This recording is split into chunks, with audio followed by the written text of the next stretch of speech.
because you might look at that one and say, I don't see how that's chain rule at all.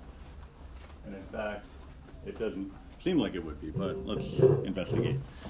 All right, so. Can I have a question? Sure. Online, I saw the chain rule like written out completely differently.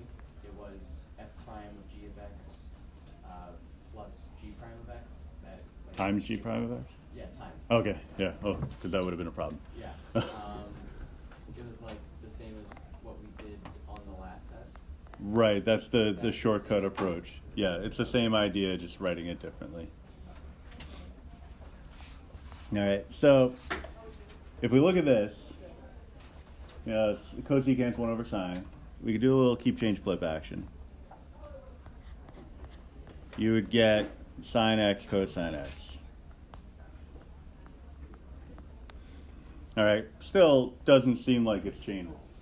All right, and in fact, when it does get to the moment where it is chain rule, it won't even seem that impressively chain rule, but it is a connection to the early part of the last unit, and it's kind of cool. So the idea is that we need to be using chain rule to solve these. Then, you know, if you go into this and use quotient rule, then you haven't fulfilled the requirements of the question.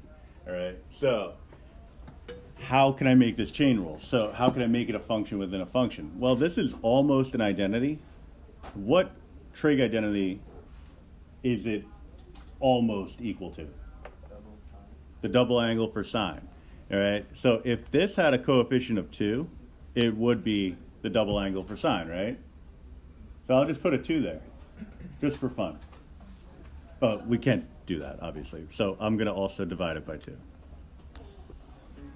All right, so it would become 1/2 of the double angle rule for sine.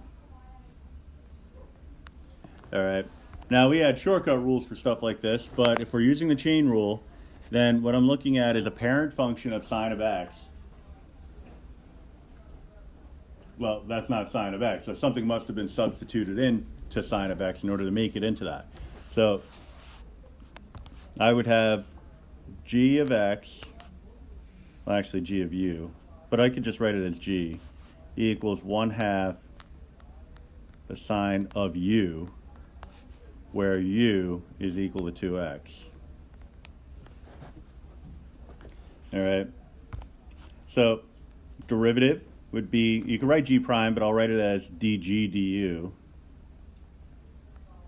You could write it as y equals 1/2 sine u, in which case it would become dy du. It really does not matter one bit. All right, the derivative of 1/2 sine of u would become what?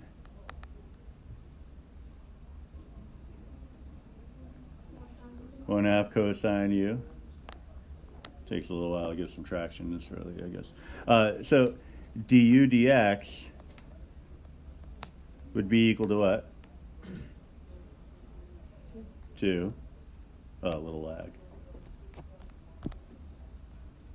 There it is.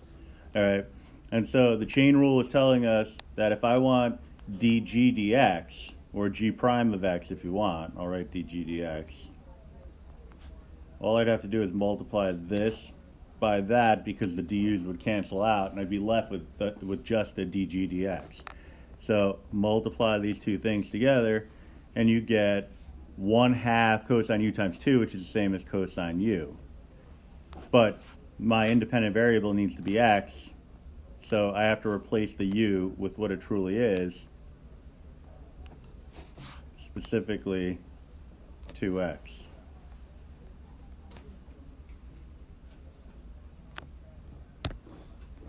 All right, so that's the kind of textbook definition-y sort of way of doing it. The shortcut is very useful, very valuable,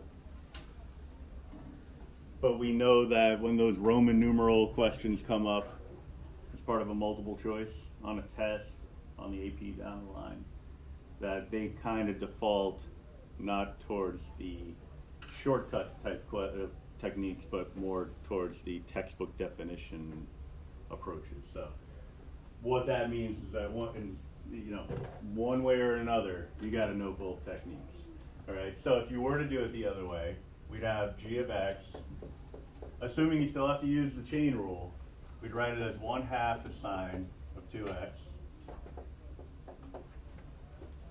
All right, g prime of x, we first take the derivative of the outer function. Again, constant multiples are irrelevant, or at least irrelevant to the derivative process. They're relevant to the answer because it's still part of it.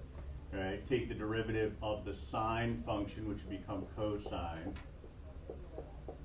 and then the derivative of the function that's on the inside, which is just a 2. All right, and then clean it up and you get cosine 2x. All right, so either way will work. Both ways involve the chain rule, but one way is more of the textbook definition approach, right? The one, I mean, it's not a drawback, but it just requires a little bit more of an organizational strategy, I suppose, is that when you have a function within a function within a function, possibly within another function, you know, so not just a single inner function, but multiple inner functions, then using the shortcut approach, it'll still work. It'll still be more convenient than doing it the long way, just more moving parts to keep track of. All right, as long as you can do that, you'll be all right.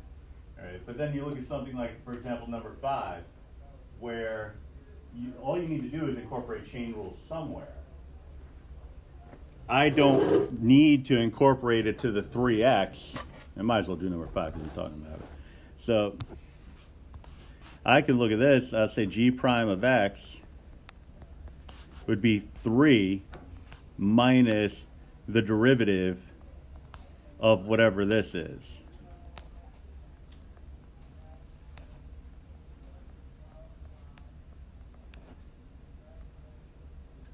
All right, I just need to do chain rule somewhere based on the requirements of the assignment.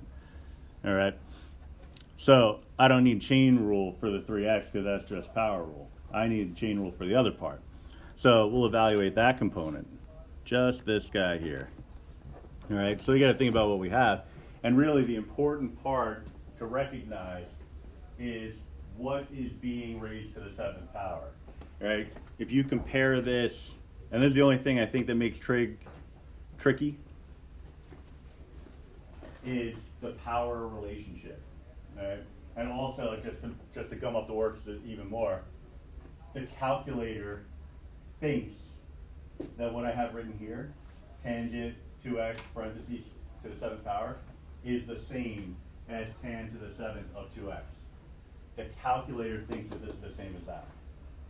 But this actually is just raising the 2x to the 7th power. All right, so that's where the calculator will let us down. So we got to be careful about that. All right, so what you may consider doing is, rewriting the function slightly. Maybe you actually want to raise the 2x to the 7th power. Because, powers of 2, they don't get out of hand too quickly. I mean, you get some funky numbers, but, well, 2 to the 5th is 32, 6 is 64, so 128. 2 to the 7th is 128. That's not crazy. So you could actually raise the 2x to the 7th power and not have a disaster on your hands. So if that's something you want to do, that's perfectly fine. But what it looks like here is that we have a function. The parent function would be the tangent function. I'll call that y.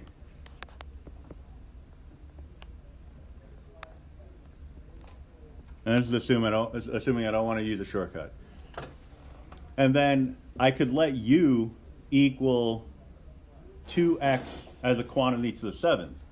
But that's really another function within a function if I leave it in that form, right? Because it normally should be just x to the 7th if it's going to be a parent function. But it's 2x to the 7th. So let's do it like this. Let's let u equal some new substitution variable. I'll get creative here. V to the 7th, where v is equal to 2x. All right, so if you kind of work from right to left, you take your 2x, you replace the v, you get 2x as a quantity to the 7th. Take that 2x as a quantity to the 7th, replace the u, you have what you started with. I'm going to leave off the 5 just because I can just chuck that in later on. All right. So then now I have something that's solely based on parent functions, much easier to differentiate. So dy du is equal to derivative tangent? Secant squared, in this case u. Du dv would be 7v to the sixth, and dv dx, that's a nice one, it's just a 2. All right, so just double check that your derivatives, when multiplied, will all cancel down to whatever you want. In this case, we want dy dx. All right, so the du's would cancel, the dv's would cancel, and all you'd be left with is a dy dx. So we know now that if we just multiply these three things together, we'll get what we need. So dy dx would be equal to secant squared u times 7v to the sixth times 2. I just got to go through the process of backfilling all those variables. All right, so we're looking at secant squared, u is v to the seventh, but v is 2x, so it's secant squared of 2x to the seventh times 7 times, instead of the v, it's 2x to the sixth, and then the 2, right? And again, that's just, let's do it in, I'll keep with the red, I guess. That's just this part here. So I still have a minus and a 5 to contend with. So my final answer, g prime of x, all that side work notwithstanding, 3 minus, and you can combine a little bit. Looks like I have a 5 times a 14, which is what, 70? Yeah. So negative 70. I'll leave the 2x to the sixth. Secant squared of 2x to the seventh.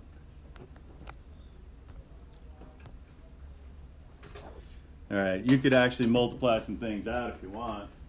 Again, it's 2 to the sixth power is 64, 64 times 70.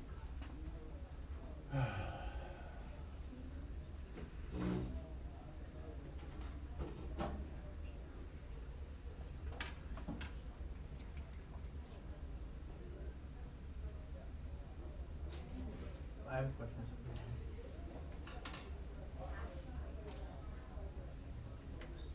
44E? Ah, nobody was done? All right, whatever. Question? Oh wait, so why did you do 5 times 14 and then leave the 2x to the sixth? Why did I? Oh, just because I didn't want to break it up. Wouldn't it be like 5 times 7 then, instead of if you're leaving 2x to the sixth as a raise? So I have a 2. For like the last two last, just go from like the last, second to last to last. From here to here? Yeah. So I have the 5 here, Mm-hmm. a 7 here, and a 2 there. Oh, the 2 I forgot. This guy, yeah, not that guy. Okay. So anyway, pretty messy derivative. But if you look at the structure of it and compare it to what we started with, you can actually see how the shortcut works pretty nicely here. So, and in fact, the way it's kind of played out here is actually in the order that the shortcut would work. So if I had y equals, just again, the tangent, I'll put some brackets around it to make it a little clearer. 2x to the seventh. All right, what I would be doing for dy dx is first addressing the tangent. That's my outermost function. Its derivative is secant squared of all this mess, as is. Then I'm going to take the derivative of that mess, as is. All right? That's also a chain rule situation. All right, so my outer function would be something raised to the 7th power. So it would be 7 times that something, whatever's on the inside. We're differentiating around the inner function to the 6th, and then multiplying by the derivative on the inside, the innermost function, which would be a 2. And so just following that progression, you can see how we get the exact same thing. It's just a lot quicker. The only issue is not everybody sees this progression at the same time, right? This will eventually, what I just did here will eventually make sense to everybody, just maybe not today, right? So what this does, this technique buys you time to get a handle on the approach until this shortcut technique clicks. Because, you know, when you're dealing with just a single function within a function, shortcut technique works out very nicely. But once you start putting more and more functions inside the other functions, it gets out of hand pretty quickly, and it's easy to lose things in the mix. And then when you're dealing with something like in number 6, a similar problem, you would say to yourself, well, now what? You know, because it looks almost exactly the same. What's the difference between that problem and this problem? Well, at least in the early going, nothing. I'll put the 5 on the outside here. But I'm going to rewrite, instead of tangent to the 7th in the ordinary, I guess, I don't know what the math term for nomenclature would be, but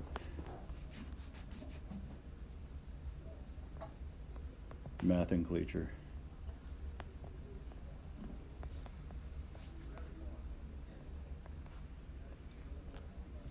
I'll write it like that, just to really emphasize that the 7 is the power of the entire trig function, argument included, the 2x. All right.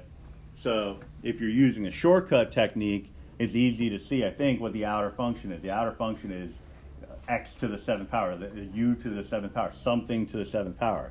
But if you're doing it the longer way, I would write it as y equals u to the 7th, where u is equal to the tangent of some inner function. Most people can handle finding the derivative of the tangent of 2x without having to use the chain rule, right? Because we played around with that a lot last unit, but I'm going to pretend that we didn't. V equals 2x. You'll know that you got your expressions or your equations correct if you're able to work from right to left and end up with what you started with. So replace the v with a 2x, tan of 2x. Replace the u with a tan of 2x, tan of 2x to the 7. Am I back where I started? Yes. All right, so I'm confident that I have the right breakdown here. Bless you. dy du is equal to 7u to the 6th.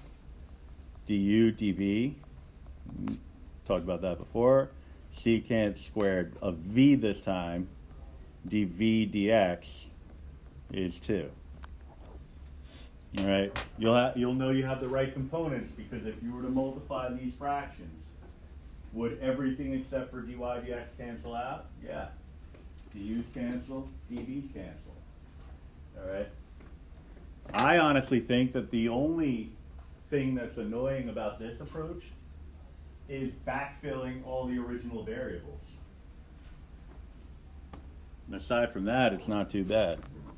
So I'd have dy dx is equal to 7u to the 6th. I'll have to swap out the u, times secant squared v. I'll have to swap out the v, times the 2. It's the only place where I don't have to swap out something. That was interesting. All right, so 7, u is tangent of v. So tan of v is 2x, times secant squared of v, which is 2x, times a 2.